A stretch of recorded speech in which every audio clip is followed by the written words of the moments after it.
What's going on, everybody? Welcome to the channel. We have a very important first listen / review today, and that's going to be Taylor Swift's new song that just dropped. It has taken the internet by storm. The song is called The Archer. I've already got my lyrics pulled up here. I got my title pulled up right here in hi-fi to make sure that we hear the good quality of this. And I'm pretty excited to check this one out today and let you guys know what I think. Unless you have been living under a rock, typically I am the one that's doing that, but I have been very in tune with Taylor's career lately. As you can tell on the channel, we've been doing a lot of coverage of her, really just discovering her, talking about her music, talking about her fan base. And in today's video, I'm excited because she dropped You Need to Calm Down, which I think the video is very iconic. It will go down in history as one of the most iconic videos. I believe it's up for a VMA award. And Me, which is definitely up for numerous VMA awards right now, especially with Brendan Urie in it. And those are two songs that we've heard from her upcoming album titled Lover. Now, I, for one, am pretty excited to hear the rest of Lover because coming off of Reputation, which I just recently did a video on, there was a lot of anger and self-realization and sort of Taylor redeeming herself in that album, which I think was just really cool to hear. She tried a lot of different styles that we had never heard her try before, and all of that is leading up to the newest release that we're gonna get, which I'm excited to get my hands on. And what I'm really stoked about is the fact that we have The Archer today, and The Archer is yet another single, and apparently this one's really breaking the internet and breaking a lot of hearts. So I made sure to pull the lyrics up because if it's Taylor Swift, you gotta know, you gotta have lyrics with it or it's just not the same. So I'm gonna throw my headphones on, I'm gonna listen to this real quick, and then I'll give you guys my feedback.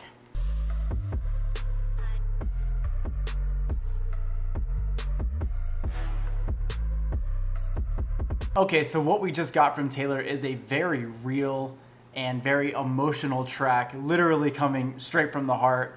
I would say that if Me was your very uplifting summer anthem and You Need to Calm Down was your sassy anthem, this is your like dark and sad song to go to with like a happy ending in the last two lines. So we'll start with the instrumentation of this track because I really feel like it sets the mood here, as most instruments do.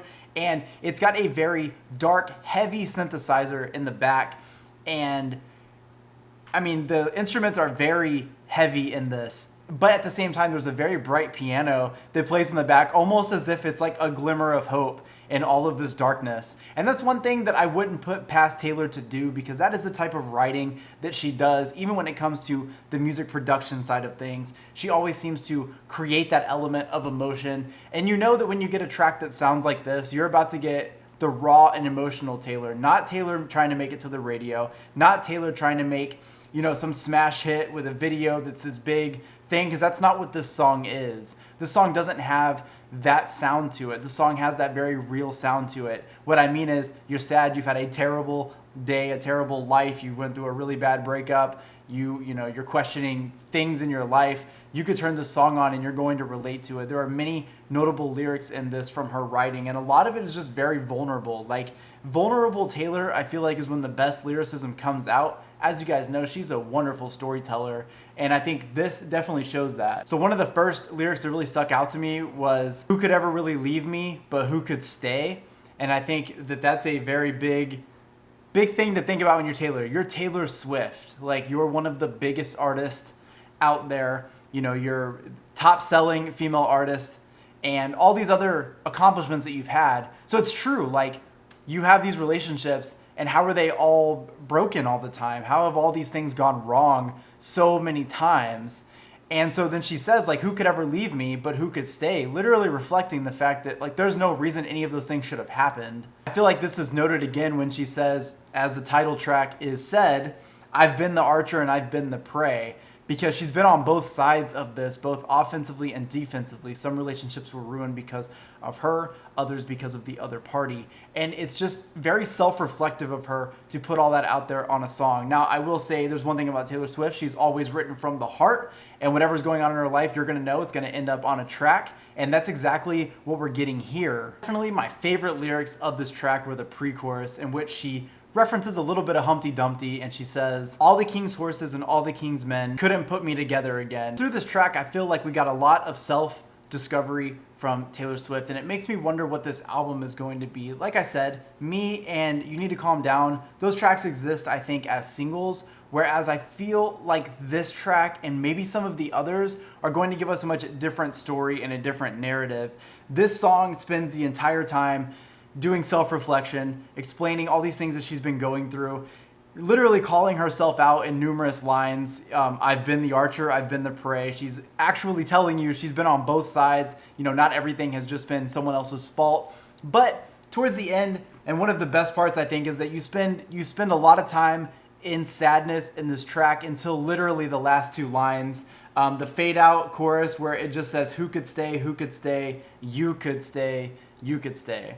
And I feel like that's obviously a song sung with the intention of singing it to her current boyfriend, the relationship that she's in, but talking about all of the broken relationships, both with friendships and with actual like boyfriends in the past. We see Taylor really driving through some of that. One thing that also sticks out, it's hard because even though the song is so short at 3 minutes and 31 seconds, she spends so much time with such little lyrics, like perfectly chosen words here. And one thing that she touches on, which I feel like it's obvious that it's going to happen in this album at least a couple times, is because all of my enemies started out as friends. And I think that's important with Katy Perry and with Kanye West. Obviously the Katy Perry one is fixed. I don't think the Kanye one could ever be fixed at this point. But she acknowledges that, you know, I was friends with people and, you know, whatever may have occurred with that relationship, this is what the outcome was. And it's true with all of the drama that we've heard throughout the time. It's been, you know, boyfriends that she was dating or people that she was close with that usually were the ones that she ended up having issues or feuds with, which sometimes or a lot of the time ended up in songs because that is what Taylor Swift does. So that's kind of the rundown on the lyrics and the sound of the song. Now here's how I'm feeling. I'm feeling like Lover comes out and Lover is going to be the moment to redeem Reputation. And what I mean is that Reputation was a perfect album start to finish. I watched it on this channel. I told you guys how I felt. And other than like, I don't even know if there was like a song that I really didn't vibe with. I think everything on it had the right influence for me to really spark great songs and songs I would want to replay over and over, which I have. Don't blame me. Should have been a single. I'm going to say that to the day that I die.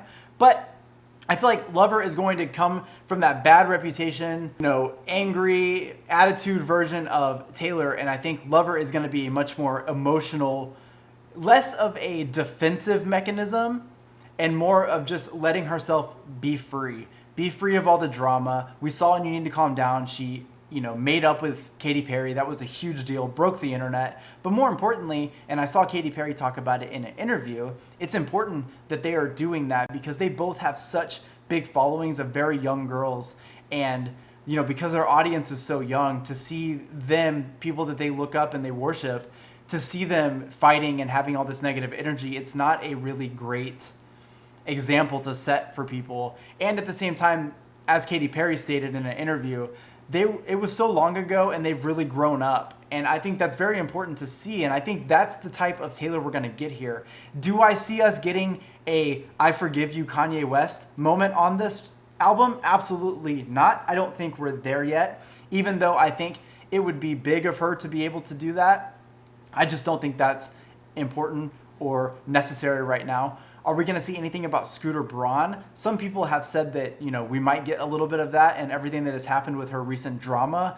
But I almost don't want her to do that. I almost want her to enjoy this moment talking about herself, her current relationship, you know, where she's at in life, and maybe not focusing so much on the negativity. I think You Need to Calm Down was a really great track because it's going to bring that sassy, almost like coming off of Reputation sound. And I think that's about all we really need from that. I think that deep lyricism like we're gonna get from Taylor like we got in this song is gonna be what really pushes this album even further. Again, talking about the sound of this song, the sound of this song was very dark. It was very, you know, slow and focused on the lyrics. Having said that, this will obviously not be a radio hit. It doesn't have that poppy sound to it. And I feel like a lot of this album is going to be that way. Now, I may be totally wrong, but I do feel like that's going to be what we're moving towards, at least for the rest of the songs that we're going to hear coming out. I think she gave us our singles. Now we're going to get the heartbreak. Taylor is going to break some hearts with this song. And if people don't actually read the lyrics, then you don't realize that at the end of it, it ends up being a happy song. It's someone just being raw and honest. So I really like the song. I was actually expecting it to be a little more upbeat. I was expecting it to be a little bit more like me. And I'm glad that it wasn't. I'm glad that it set a different tone, because now I'm really going to be guessing what the album is going to have. I personally like this song. I listened to it twice just now. I'm going to listen to it a few more times to really try to catch all the lyrics. And you know, her writing is so deep that there's so many different meanings going on here. I can't seem to pick it all up in one go. But I hope you guys liked the video. If you did, please make sure to like the video, subscribe to the channel, follow me on Instagram, follow me on Twitter. Make sure to check out my other channel, first link in the description. Don't forget to check out my Patreon. And I'm done. I'll see ya. Have a good one.